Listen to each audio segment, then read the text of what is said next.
The Galactic Council's emergency response unit was in complete disarray. Their newest member, Captain Rax of the Turval species, watched with increasing confusion as various high-ranking aliens scrambled across the command deck. "We need a human," shouted Commander Glib, his 6 eyes blinking rapidly. "The nearest colony ship is drifting into the Huxlan Nebula with failing shields. Where are the humans?" Rax's antenna twitched nervously. "Sir, I don't understand. We have the most advanced rescue technology in 7 systems. Why do we need a human?" The entire command deck fell silent. Commander Glib approached slowly, placing a gentle claw on Rax's shoulder. "You're new, so you don't know," he said quietly. "Humans are different. They're our most valuable resource in true emergencies." Before Rax could ask further questions, the doors slid open. A small bipedal creature with pinkish skin strolled in, yawning casually. The human wore standard-issue emergency response gear, but carried it with a nonchalance that confused Rax. "This is Tom," announced Commander Glib with evident relief. "He's our assigned human." Tom nodded casually. "Heard we got a ship in trouble. What systems are failing?" As the senior officers briefed Tom, Rax watched in bewilderment. The human asked questions no one else had considered, occasionally smiling at problems that had the rest of the crew panicking. "I don't understand," Rax whispered to his colleague, Officer Zeal. "What skills does this soft creature possess that our engineers don't?" Zeal's exoskeleton shuddered slightly. "It's not about skills," she whispered back. "It's about... How do I explain this? Humans don't think like us. They're unpredictable, but in a way that's sometimes exactly what we need." "All right," Tom announced, slapping his hands together. "Let's go save that ship." On the rescue vessel, Rax was assigned to shadow Tom. As they approached the colony ship, their sensors indicated multiple catastrophic failures. The large vessel was drifting directly toward the radiation-heavy nebula, with over 3,000 colonists aboard. "All logical rescue protocols have failed," reported the pilot. "Automated systems can't establish connection. Communication is down. We have approximately 40 minutes before they enter the nebula's destructive zone." Rax looked at Commander Glib, expecting orders from the senior officer. Instead, Glib turned to Tom. "What's your assessment?" Tom scratched his chin, examined the holographic display, and said, "We need to get creative. Their communication array is completely dead, but they still have functional thrusters. If we can somehow signal them to fire thrusters in a specific sequence..." "Impossible," Rax interjected. "Without communication, how would they know what to do?" Tom smiled, and Rax felt a strange chill run down his spine. "We're going to use their navigational lights to flash a message in old Earth Morse code. Lots of colonists learn it as a survival skill. Then we'll use our ship to physically demonstrate the thruster pattern they need to follow." Commander Glib nodded gravely. "Do it." As Tom worked with the communications team to flash the ancient human code system, Rax watched in disbelief. "This is madness," he whispered. "We're basing our rescue on an archaic human signaling method and hoping someone recognizes it." Officer Zeal clicked her mandibles nervously. "Welcome to working with humans, rookie.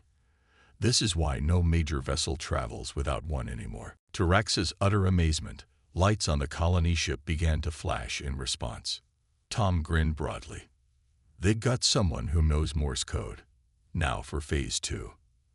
The rescue vessel swooped in a peculiar pattern near the colony ship, demonstrating the precise thruster sequence needed to avoid the nebula. Rax watched as Tom directed their pilot through maneuvers that defied standard protocols, but created a clear visual guide. No formally trained pilot would ever fly like this. Rax protested. "Exactly," Tom replied, not taking his eyes off the view screen. "That's why it will work. We need them to understand this is intentional." Slowly, the massive colony ship's thrusters began firing in the sequence Tom had demonstrated.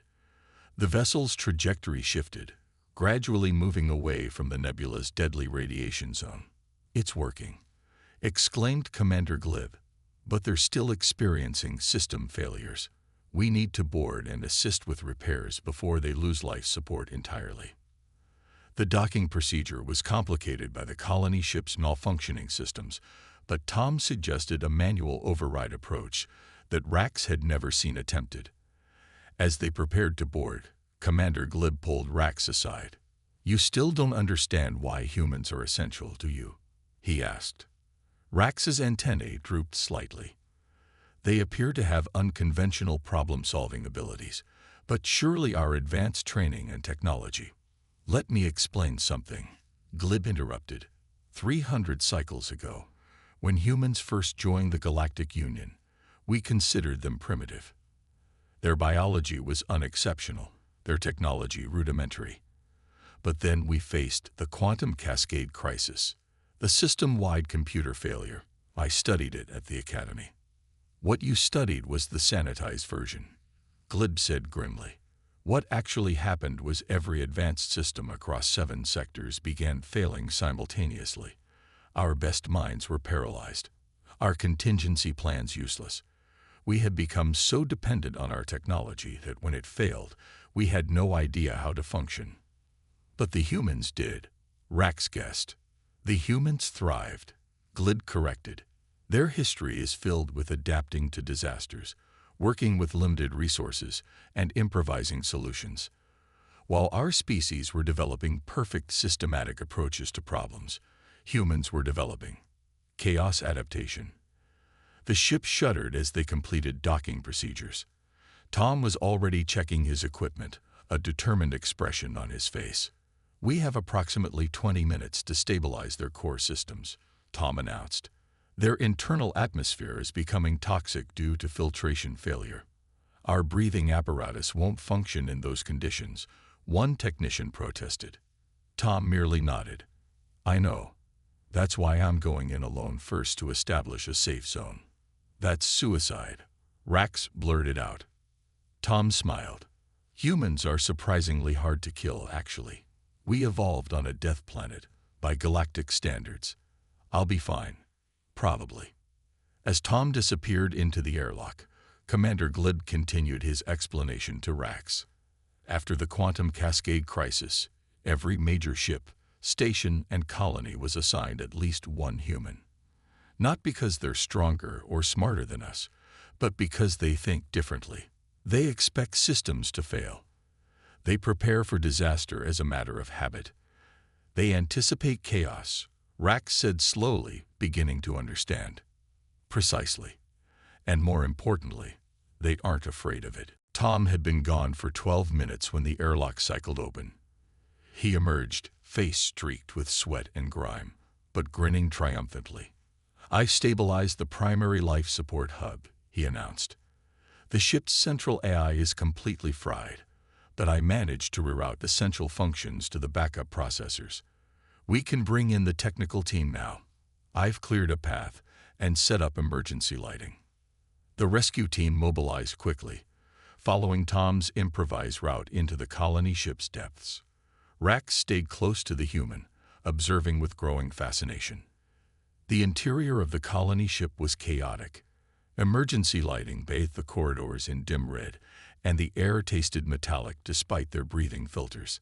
Colonists huddled in designated safe areas, many looking to Tom with obvious relief when they spotted him among the rescue team. "How did you know which systems to prioritize?" Rax asked as they made their way to the engineering deck.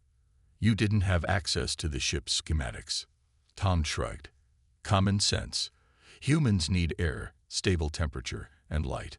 I focused on those systems first, then communication. The rest can wait." "But that's not standard emergency protocol," Rax insisted. "Protocols are guidelines, not rules," Tom replied, stepping over a fallen panel. "Sometimes you have to work with what you have, not what you're supposed to have." In the main engineering bay, they found the colony ship's technical crew struggling with cascading system failures. The chief engineer, another human named Jack, greeted Tom with a tired nod. "Good to see the cavalry's arrived," Jack said. "We've got multiple system failures. started with a power surge in the quantum communication array, then spread through the neural pathways of the ship's eye. Classic cascade failure, Tom noted, immediately moving to a control panel. You tried isolating the subsystems. First thing we did. No luck. Whatever caused this was designed to jump isolation protocols. Rax's antennae shot upright. Are you suggesting this was deliberate sabotage? The two humans exchanged meaningful glances before Jack answered. Wouldn't be the first time someone wanted a colony ship to disappear quietly. Lot of valuable technology and resources on board. Commander Glid joined them, his multiple eyes darting around the damaged systems. If this is sabotage, we need to report it immediately. The Council must be notified. Reports can wait, Tom said firmly. First, we save these people and this ship. Then we worry about who's responsible. While the technical team worked on restoring critical systems, Tom led Rax through the ship on a different mission, searching for the sabotage device. Tom's approach was nothing like the methodical, scanner-based search protocols Rax had been trained to use. Instead, the human relied on intuition, following power conduits and asking questions of colonists they encountered. How do you know where to look? Rax finally asked, frustrated by what seemed like a random search pattern. Tom tapped his temple. If I wanted to disable a ship this size without being detected immediately, I'd place the device somewhere with access to major power junctions, but minimal daily maintenance checks. That's not a systematic approach, Rax protested. No, Tom agreed with a slight smile. It's thinking like a saboteur. Sometimes to solve a problem, you need to think like the person who created it. 3 decks down, in a rarely accessed maintenance junction, they found it. A sophisticated device wired directly into the ship's power distribution system. There's our culprit, Tom said quietly, examining it without touching. And it's still transmitting. Still transmitting. Rax repeated, his antennae quivering with alarm. To whom? Tom carefully inspected the device from different angles, his expression grave. That's the real question, isn't it? Someone wants to know exactly where this ship is, and probably wants confirmation that it's drifting helplessly. Rax's training finally kicked in. We should alert security immediately and establish a perimeter. If someone sabotaged this vessel, they might be planning further attacks or potentially aborting action. Good thinking, Tom agreed, surprising Rax. But first, let's make sure they don't know we found their little toy. He pulled a small kit from his utility belt and began working carefully around the device, not disconnecting it but modifying something in its vicinity. What are you doing? Rax asked, nervously glancing down the corridor. Creating a false feed, Tom explained. If we disconnect it, they'll know we found it. This way, it keeps transmitting, but it's sending data from 3 hours ago in a loop. Makes them think their plan is still working while we prepare our surprise. Commander Glib's voice came through their communicators. Status report. We've located a sabotage device. Rax responded formally. The human is currently modifying it to prevent alerting the perpetrators. Understood. Security teams are reporting unusual energy signatures approximately 20 minutes out from our position. Possible cloaked vessels. Tom finished his work and stood. Pirates or mercenaries, most likely. They probably planned to wait until the ship drifted into the nebula's radiation field, damaging evidence of their attack, then board and take whatever they wanted. Technology, supplies, maybe even people. The grim implications hung in the air between them. Rax had studied piracy cases, but had never faced such a situation directly. We're outgunned, Commander Glib continued. Our rescue vessel isn't equipped for combat against multiple attackers. The colony ship's weapon systems are offline. Tom was already moving toward the engineering deck, Rax hurrying to keep pace. We don't need weapons, Tom said confidently. We need to give these people a show they weren't expecting. In the engineering bay, Tom quickly outlined the situation to Jack and the technical team. Rather than panic, the humans immediately began discussing options, talking over each other with escalating ideas that seemed increasingly improbable to Rax. The shield generators are partially functional, Jack noted. If we reroute emergency power, we could create a feedback pulse, Tom continued, picking up the thread seamlessly. Make it look like the ship is experiencing a catastrophic core breach. That would scatter radiation signatures across 3 parsecs, Jack agreed.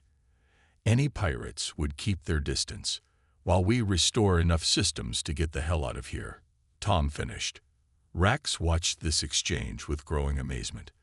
The humans weren't following any emergency protocol, he recognized. They were inventing solutions on the spot, building on each other's ideas without hesitation or doubt. Officer Zeal sidled up beside him. Now you're seeing it, she chittered quietly. This is why every ship wants a human crew member. They're making this up as they go along, Rax whispered back. Exactly. And they're completely comfortable doing so. Zeal's compound eyes gleamed. That's what makes them both terrifying and invaluable. The next 30 minutes were a blur of activity that defied every procedure Rax had learned at the Academy. The humans coordinated with a speed and adaptability that left the other rescue team members struggling to keep pace. Tom and Jack had devised a plan so unorthodox that Commander Glib simply stepped back and let them work, occasionally translating their rapid-fire technical jargon for the benefit of the non-human crew. We're going to create a false radiation surge, Tom explained as they worked.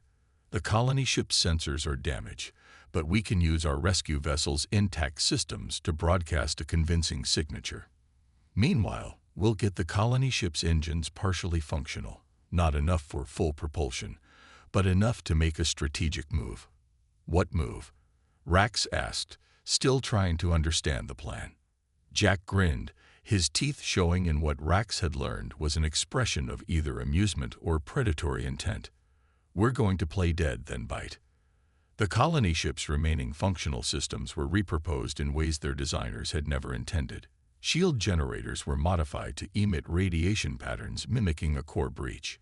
Communication arrays were adjusted to broadcast distress signals containing hidden warning messages for any nearby Galactic Union vessels. 3 cloaked ships had now been confirmed approaching their position. Security teams reported they were using stealth technology typically associated with the Crimson Syndicate, a notorious pirate collective that specialized in stripping vulnerable ships of valuable technology and resources. They think they're hunting wounded prey, Tom said as they finalized preparations. We're going to show them they've stumbled into a trap instead. Commander Glib approached with the latest sensor readings. The lead vessel will be within boarding range in approximately 15 minutes. Our rescue ship is concealed behind the colony vessel's bulk, but they'll detect it if they perform a detailed scan. They won't get the chance, Tom assured him. Everyone knows their positions. The plan was deceptively simple. As the pirate vessels approached, the colony ship would appear to be experiencing catastrophic system failures, venting radiation and drifting helplessly. The rescue vessel would remain hidden, its energy signature masked by the false radiation readings. When the pirates moved in close enough to attempt porting, both ships would execute a synchronized maneuver, the colony ship firing its remaining thrusters in a specific sequence, while the rescue vessel emerged from hiding to target the pirates' engines and weapon systems.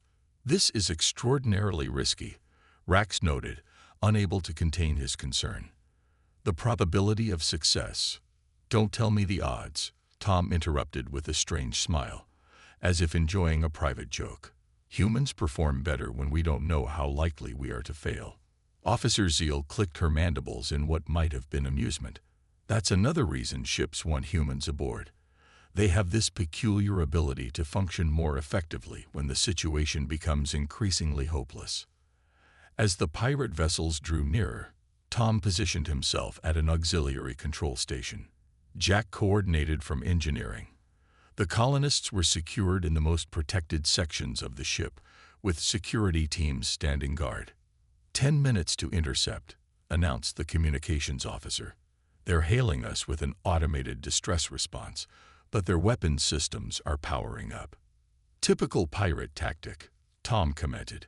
They'll pretend to be responding to our distress call, then board with armed forces once they're alongside.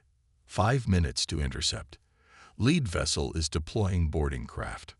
Tom's fingers flew across the control panel, making final adjustments to their deception. "Get ready," he called out. "Showtime in 3, 2, 1. The false radiation surge erupted precisely on cue. To any observing sensors, the colony ship appeared to be experiencing a catastrophic cascade failure, its core systems destabilizing in a pattern that suggested imminent destruction. Emergency vents released harmless but visually dramatic plumes of coolant and atmosphere, creating a convincing tableau of a dying vessel. The pirate ships hesitated, their approach slowing as they analyzed the unexpected development. Through intercepted communications, the rescue team could hear confused discussions among the pirate commanders. "They're debating whether to continue," reported the communications officer. "The radiation readings are making them cautious." Tom nodded approvingly. Pirates are opportunistic, not suicidal. They want easy targets. After several tense minutes, the pirate vessels resumed their approach, though with noticeably more caution. "They're sending in a single boarding craft first," reported the security chief. "Likely a small team to assess the situation before committing their main force." "Perfect," Tom said, exchanging a glance with Commander Glib. "Let them board. Section 12B is prepared to receive guests." Section 12B had been specially modified under Tom and Jack's direction. What appeared to be a standard docking bay was now a carefully constructed trap. The moment the boarding craft secured itself to the airlock, emergency bulkheads would seal, isolating the pirates from their ship and from the rest of the colony vessel. "Boarding craft attached," came the report. 6 life forms detected entering the airlock. Tom's fingers hovered over the control panel. "Wait for it. Wait until they're fully committed." The security feed showed the boarding party, a mix of species common among criminal organizations, moving cautiously through the airlock, weapons drawn. They wore atmospheric suits designed to protect against radiation and vacuum, clearly expecting hazardous conditions. "Now," Tom said quietly, activating the sequence. Emergency bulkheads slammed into place with pneumatic finality. Simultaneously, the colony ship's remaining functional thrusters fired in the precise pattern they had planned, causing the massive vessel to rotate unexpectedly. The sudden movement, combined with a temporary artificial gravity fluctuation in Section 12B, sent the boarding party tumbling helplessly. Before the pirates could recover, security drones deployed from hidden compartments, surrounding them with non-lethal containment fields. In less than 30 seconds, the entire boarding party was incapacitated without a single shot fired. Meanwhile, the rescue vessel emerged from its hiding position, weapons locked onto the pirate ship's key systems. The element of surprise was total.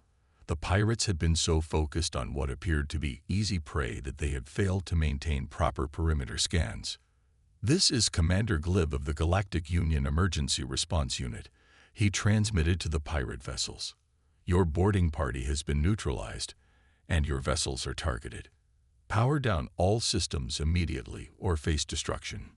2 of the pirate ships immediately began powering down, recognizing the hopelessness of their situation. The lead vessel, however, attempted to bring weapons online, only to discover that the radiation affecting their sensors had concealed a precise electronic warfare attack that had compromised their targeting systems. "A little trick I picked up from an old Earth naval strategy," Tom explained to Rax, who watched in amazement.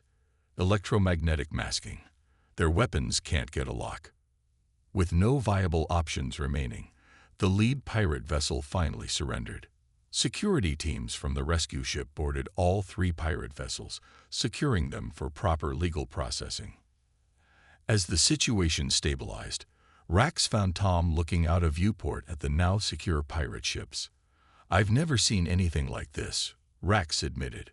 "No protocol, no standard procedure could have prepared us for this scenario." Tom smiled. "That's the point. Protocols work until they don't. When they fail, you need people who can think beyond them." 3 days later, The colony ship was safely docked at Outpost 7, its systems largely restored and its colonists unharmed. The pirate crew had been transferred to Galactic Union custody, facing charges of sabotage, attempted piracy, and multiple violations of interstellar law. Captain Rax stood in the observation lounge of the rescue vessel, watching the bustling activity around the colony ship. Engineers swarmed over its hull, repairing the damage and upgrading systems to prevent similar sabotage attempts in the future. Processing the experience, Commander Glib asked, joining him at the viewport. Rax's antennae dipped in acknowledgement. I'm still trying to understand what I witnessed. Nothing in my training prepared me for humans. No amount of training ever does. Glib agreed. That's rather the point. Tom entered the lounge, carrying a container of what humans called coffee, a stimulant beverage that Rax had learned was nearly as essential to human functioning as oxygen. He joined them at the viewport. The colonists have filed a formal commendation for the rescue team, Tom informed them. Apparently, this is the third attempt to sabotage a colony mission to the verdant Reach sector in the past cycle. Corporate interests, Glib surmised. The Reach contains valuable resources that certain entities would prefer remained uncolonized and available for private exploitation. Tom nodded. The Galactic Union Security Council is launching a full investigation. The sabotage device we recovered has yielded some interesting leads. Rax had spent the past several days reviewing records of previous emergency responses involving humans. The pattern was undeniable. Scenarios with the highest complexity and lowest probability of success were routinely assigned to teams that included human personnel.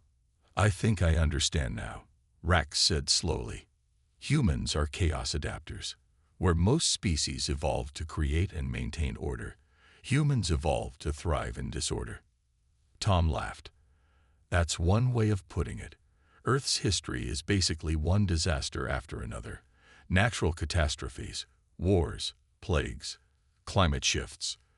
We had to get good at improvising, or we wouldn't have survived. But it's more than that, Rax insisted, having thought deeply about this. Your species seems to possess an almost instinctive ability to identify unconventional solutions. You don't just adapt to chaos, you harness it. That's why no major vessel travels without at least one human crew member now, Commander Glib added. After the quantum cascade crisis, the Galactic Union recognized that while our advanced systems could handle predictable scenarios perfectly, they failed catastrophically when faced with the truly unexpected. And humans expect the unexpected, Rax concluded. We don't just expect it, Tom corrected with a wry smile. We're comfortable with it. Most species seek perfect order and are paralyzed when that order breaks down. We've never had that luxury. Earth's natural environment would kill most sentient species in the galaxy.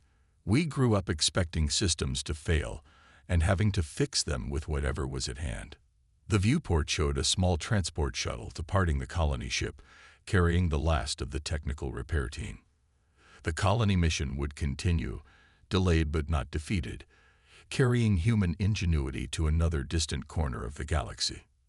There's an old Earth saying, Tom added, seeing Rax's thoughtful expression. Necessity is the mother of invention. When things go wrong, humans get creative. It's not technology or physical prowess that makes us valuable out here. It's our relationship with the unexpected. Commander Glib's communicator chimed with a new mission alert. He scanned it quickly, his multiple eyes widening slightly. A research station in the Kelmar sector has gone dark. Unusual energy readings detected before communications failed. Another day, another impossible situation, Tom said cheerfully, finishing his coffee. Rax, you coming with us on this one? Rax straightened, his antennae lifting with newfound determination. Absolutely. I believe I still have much to learn about humanity's approach to chaos. As they headed toward the command deck to prepare for their next mission, Rax reflected on what he had witnessed. The galaxy was vast and full of dangers both known and unimaginable. Advanced technology and rigorous protocols could handle most situations, but not all. For those unpredictable moments when all systems failed and logic offered no solution, there were humans, Earth's strangest and most valuable export. They didn't just solve problems, they'd redefine them, approaching from angles no other species would consider. No wonder no ship would travel without one. In a universe of escalating complexity and unpredictability, humanity's comfort with chaos had become the greatest asset any crew could possess. The end.